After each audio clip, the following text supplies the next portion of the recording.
Hey everybody, I'm just waiting for a long video to upload. I shot another uninterrupted video of my Black Ghost knifefish tank getting a water change tonight. It's going to be, I think, about a 25-minute long video. So while I'm waiting for that to upload, which is clearly not going to be tonight, I thought I would just take a few minutes and get some video of my 125 here. Nothing in particular, I just really enjoy my Synodontis catfish, and I really like the way it interacts with my other fish in the tank. The Tenopoma that you just saw there, the spotted African leaf fish as it's called by PetSmart where I bought it.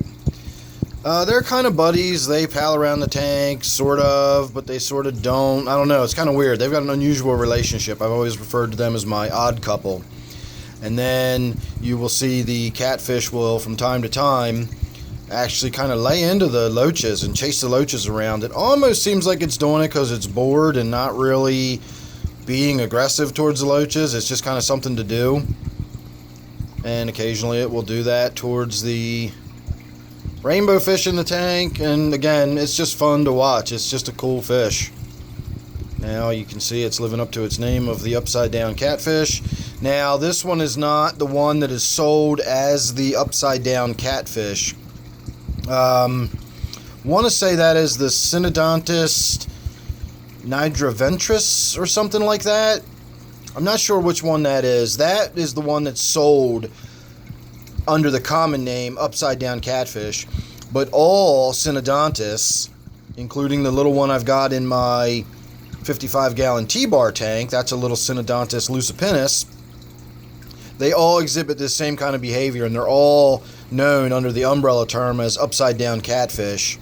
They're also croaking catfish. They also talk.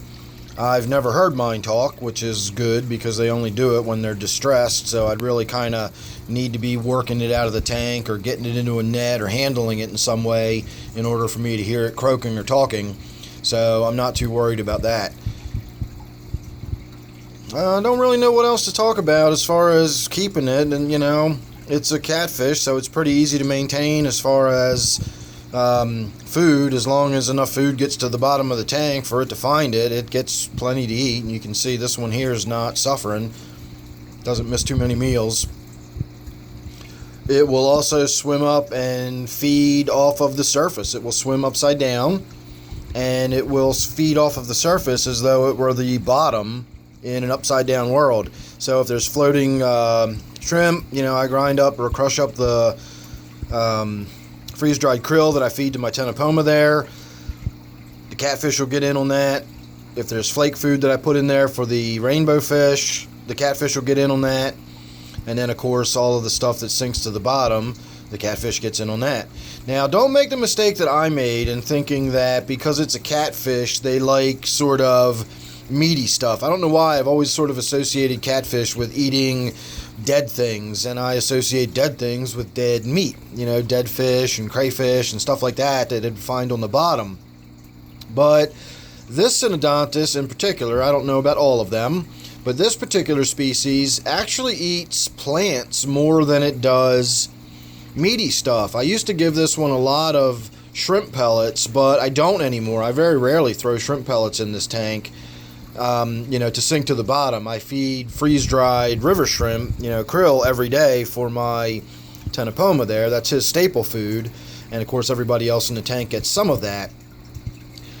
But I don't, you know, because of that, I don't need to worry about putting additional proteins like shrimp pellets in the tank for the bottom feeders. They don't really need it. And my catfish here goes after the algae wafers far more than anything else I put in the tank. Absolutely loves these algae wafers. And of course it will also chew on the leaves of any more tender or softer plants in the tank. That's why there's not too many soft or tender plants in the tank. The Synodontis here will actually chew them up and eat them. So all in all, it's just a fantastic fish. I definitely recommend them. As you can see, they get a little bit on the large size. I guess this one's maybe, I'm going to say, without really counting all the fiddly bits on the tail, we can call this one maybe 7 to 8 inches now. And he or she is about 5 to 6 years old at this point. So it'll keep growing, but at this point it's going to grow out more than long. You know, it's just going to fill out and get a bigger, rounder belly, and its length will increase, but very gradually. I think these top out no more than like 10 inches in the wild. So from here on out, the growth rate is going to be really, really slow. It's just going to sort of, you know, top out, get fat, and hopefully live a long, happy life here in the tank, because these can live quite a long time. So 6 years is not really old for this fish at all, and hopefully we'll get many, many more years out of it. So on that note, make sure you're subscribed, and then that way you won't miss any of the other videos I've got coming up on this fish or any of the other ones. You never know what it's going to be. And then don't forget, of course, this one here is my 125-gallon tank. Thanks for watching. Hope you enjoyed that one. Look forward to my other video I talked about. That'll be coming out tomorrow. I'll see you on the next one.